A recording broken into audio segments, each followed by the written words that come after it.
How are you feeling this afternoon ahead of this game? Yeah, I mean, before the tournament, I said Spain were my favourites all day long. I think they're most people's favourites. But I think how they played against Switzerland, I thought that was their worst performance. And I thought, oh, they'll bounce back against Germany. I thought Germany were actually better than Spain. So there are fragilities in their back line. You know, I expect Alexandria to come back into the lineup because she was suspended and Mendes played, and she's only played like 5 caps. Played 5 times, sorry, for Spain. So I do think we can do it. We have that belief. I was saying to Perry before he came on air, like, not because I'm a Man United fan, but Manchester United of old would always find a way, wouldn't we? Not anymore, we don't find a way, but we used to. And everybody knew it was a 94th minute, and you know Man United were going to score. That's how this Lionesses work, don't they? You said the same thing, Pearl, didn't you, about this team? You said the other day. They're the sporting equivalent of Liam Neeson in Taken. No, they are. They will find you, and they will kill you off. That's it. We was watching the game, wasn't we, against Italy. You was having a major panic up. When producer Ryan was having a panic up, getting nervous. And like, what did I say? Calm down. It's going to be all right. We will score. I didn't think it would be 90+6 when Adjumang obviously got a brilliant finish, but it's just, I don't see a panic amongst the England players, and more importantly, there's never any panic from Serena Wiegman on the touchline. And as a player, and you know yourself, when you're looking across and you've got your coaching staff and the manager and being very methodical about, you know, what she's going to do. I know there's been criticisms about not being substitution early enough, but you can't criticise her because every substitution she's brought on and everyone that has done their job and changed the game. So we said as well, there's a fine line between being, as a man, a genius and a fool. And every time at the moment, Serena Wiegman was coming on the genius side. I do think, though, I agree with you, because you can't really argue when they win the game, but I do think there are times where she knows she's got away with one, you know, especially against Sweden and especially against Italy. Like, you can see there's a sign of relief. But I'm a big believer is she's laid down the foundation. So this team, you know, over the years they've had her, I mean, there's no coincidence. She's made 5 major finals, the Netherlands and England. Every tournament she's coached at and managed that, she's made the final. Like, that is incredible.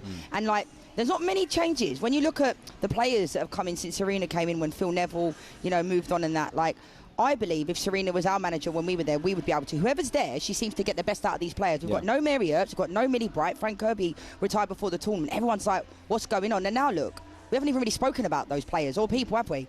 Actually, do you need to give Serena Wiegman a lot of credit as well for just how calm she stays throughout a tournament, whether it's on the touchline, unless England are scoring a late winner, obviously, you know, she's getting involved in all those celebrations, but in all the press conferences, she's nice and calm, isn't she? And that must reflect, Perry, on the players in that dressing room, and they must take that on and take it into these games and hopefully into the final. Absolutely. She's Serena the Swan Wiegman, isn't she? Because she's just gliding across the water, but her legs might be like paddling and panicking underneath.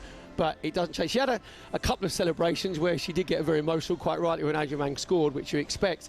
But the other thing that I like is I think that she manages the human beings really well, rather than just the players, the players as people. Because you can bet your life, if you're Beth Mead, if you're Chloe Kelly, you're going to be raging that you're not playing, and you'll be watching on the touchline thinking, hold on a minute, you've got to put me on a minute. Do you know what I mean? I want to go on and make a difference. But they put their egos to one side, and then everybody comes together. I think in Dutch culture as well, it's quite blunt, isn't it? And I quite like that, you know, with regards to she's open and honest with her communication, like Perry says, because that's all we ever wanted in the women's game. There's a lot of managers that came in, you know, whether it be a man, whether it be a woman, they just give you lip service. If you're not playing, you just want to know why you're not playing. Don't try and find an excuse. And I think sometimes people will say, oh, you know, I want to be told the factual truth, and actually they don't. And that's why I think we're seeing some players not at the tournament, because I think she's been honest with them and they haven't liked what she's had to say, and they've removed themselves. Perry was of course, talking there about those impact subs and the agent of chaos, Michelle Adjumang, and of course Chloe Kelly and the impact that she's made. And it seems like the big question about the teams heading into this game, should they start? Should those players get the chance from the off to show what they can do? Or if it ain't broke, don't fix it. Keep them on the bench and bring them on as finishers and players that can impact the game. What do you think, Lianne? I think Chloe Kelly, I mean, I don't know what more she can do to start a game. Her impact from the start, her impact when she comes on is incredible. I think Alessia Russo still deserves to continue to play. I don't think Michelle Adjumang will start. I understand why people are saying that, but like the same as is similar to like Ole Gunnar Solskjaer coming off the bench for Man United. There's impact subs, and this player, Michelle Adjumang, 19 years old, played 4 times for England, scored 3 times. Like, incredible for Michelle. But I do think that it depends if Lauren James is fit and healthy, because I have a feeling what I would do and what Serena would do is I think she's going to start Beth Mead, because that's what she did when Lauren James came off at half-time against Italy. She put Beth Mead in and Beth won the penalty and played well. So I think we could see, I want Chloe to start, but again, these impact subs come coming off the bench. She did it with Ella Toone and Alessia Russo 3 years ago, didn't she, at Wembley? And that's what they were doing. Ellen White would run her socks off for 60 minutes, then Alessia would come in. So she has her methodology of what she wants to do, and that's what she does. Perry, let me take you back to 1987 when you came on in a final and made an impact, got an assist. I'm glad you didn't say finisher, because I couldn't hit a cow's backside of a banjo. So impact... Finisher was too strong, Perry. Yeah, very much, yeah. But, I mean, you have been in that scenario, and I'm sure you had that sinking feeling when you knew you weren't starting in that final, but you would have known that your role was to come on and make something happen. What were the kind of conversations you had with your manager heading into that game? These days you have all of the iPads on the side of the pitch, don't you? And you have a flip chart, and they say to play, I want you to do it. When you're a player, all you want to know is when you're going on, who you're picking up from set pieces, what your role is in your own set pieces, and what the manager wants you to do in free play with the ball and off the ball. That's it. That's all you want to know. You don't remember what they say either. You're taking it in, aren't you, when you're coming off the bench? Yeah, you're nodding. Because my mum and dad used to say to me, oh, what did the manager say? And I'd be like, I was listening, but I can't tell you. No, you're nodding, thinking, I just want to get on the pitch and cause a bit of mayhem. And all George Graham said to me at that time was, the two centre-halves, it was Hanson and Gillespie, they're breathing out their backsides because obviously it was in like the 75th minute. Go on, run around, don't you dare come short. I want you to run in behind, because that's where you're causing problems. You don't come short and get his feet, that's not your game. And then when you're off the ball, you make sure you go and close down. That's it. Honestly, football is very simple.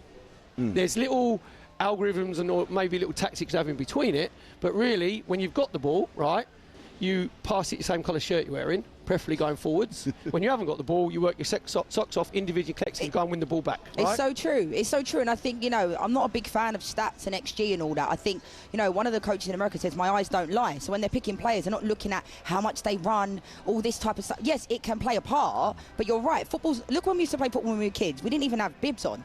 You just knew who you were passing to, didn't you? We were playing on the pitch. 11 jumpers for goal. Yeah, always. Jumpers for goalposts. We always found our teammates, didn't we? But I think the way football is now, you're right. There's iPads on the side. They're looking at the replays. They're looking at this, looking at that. Like I always say, if you can't pass from me to you, then you're no good. I was the one that didn't get past to. That was usually my role. And by the way, talking of the 80s, brilliant shirt this. Oh, by the way, Lianne. The three lions. It's 82, is it? I think so. My mate got it for me for my on my hen weekend. So yeah. Yeah, that is wonderful. Dressed in white there with the three lions on the chest. Right, our reporter Uma Gurav is here with us at Box Park, Wembley, and I believe she has some England fans alongside her. Thank you, Ollie. Now I'm here with England fans Mia and Kira, who I think are feeling pretty good about the game. How are you guys feeling? Nervous but excited. I think we're really confident, aren't we? We've been talking about the score and hoping that we do the job today. No, I'm confident. I think going into it was a little bit unsure, but I think from how they've been the last couple of games, I think we've got a good shot. You guys were here, weren't you, watching the Sweden penalty shootout game, which obviously was a difficult one. Stressful. What's it been like following the team? Stressful, leaving it to the last minute, but worth it, and that's why you're a football fan, following it through. And I think it's been exciting seeing the younger players come through as well, like Michelle. I'm an Arsenal fan as well, so seeing her do amazingly, big things for next season, I hope. In Serena we trust, and finally, have you got... On AM, on DAB, via the talkSPORT app and on your smart speaker. talkSPORT.